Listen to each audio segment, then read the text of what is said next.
Hey, are you interested in an international feast? Woohoo! Come with us. I am Brad Meyer, restaurant critic for Houston Community Newspapers. And I'm columnist Mark Hayter. Today's broadcast restaurant reviews of Wine and Dine are brought to you by Zoo Animal Crackers. With each bag of Zoo Animal Crackers, you get the Zoo Guarantee. If any one of these animals is missing an appendage, a trunk, and or hump, send it to Battle Creek, Michigan 94610, and we will give it to some needy child. There you go. Well, this week, we were headed for burritos, but we didn't get burritos, did we? King burritos. No. We did not. Mark screwed up. We had already done this one.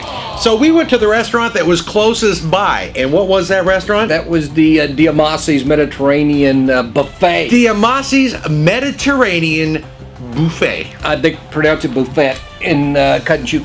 But let me tell you this, they had me on the word buffet. I mean, I don't care what the food is. If it says buffet, I'm there, Brad. And that's mistake number one. That was a pretty bad. Quantity does not mean quality. And there was a lot of stuff. And there was a variety of stuff, Brad. All of it.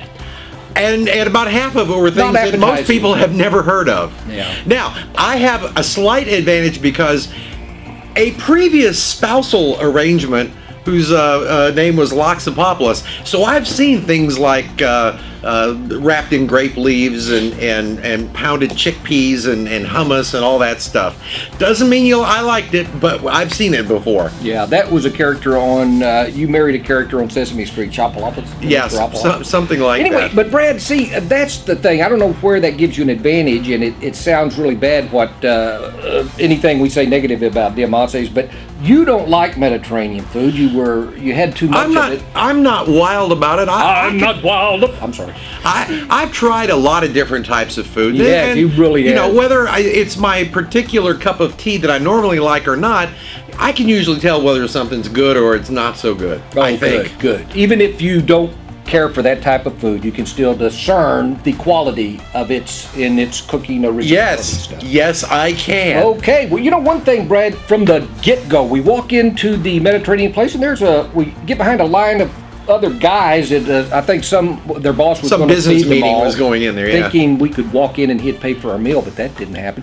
But Brad, there was no direction, there's nobody to tell you what to do. Take a seat. There's no signs. There's just a bunch of empty tables and then a big, vast, long line of trays of food. Of stuff, a lot of stuff. Yeah. When's the last time you had a big bowl of tabbouleh, ladies and gentlemen? Yes, it's been a long time for me. No. Absolutely.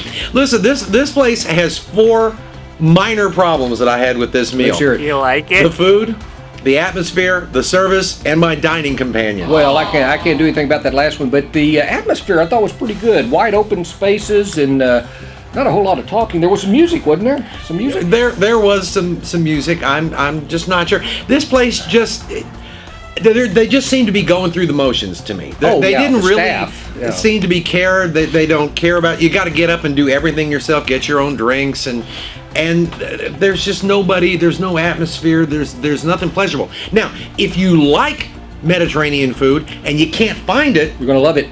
Well, I don't know that you're gonna love it, but you're gonna get plenty of it.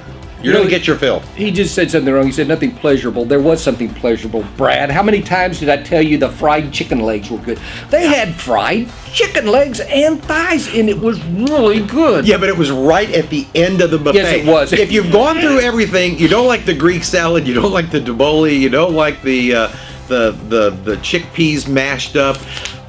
At the very end, they've got some fried chicken legs and thighs. Did you get any shredded beef lamb shank? I tried it, but I really didn't care for it. Mine was tough. It was shreddy and tough. Yeah. And I thought I liked lamb shank. I don't think so. Well, and a lot of the food to me, I thought had been cooked and maybe reheated from, I don't know, a week, 2 weeks ago. I know they had fried fish too, tilapia, and it was that. But I can't run down the other stuff because I don't like it anyway, and I knew that going in, so I'd like to apologize to Dimassi's going. I knew I didn't like Mediterranean, but I did really enjoy the fish and the bread. The bread was pleasurable.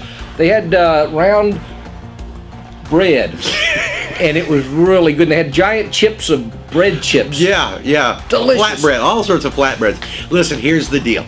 If you've never had Mediterranean food, this is probably not the first place to try.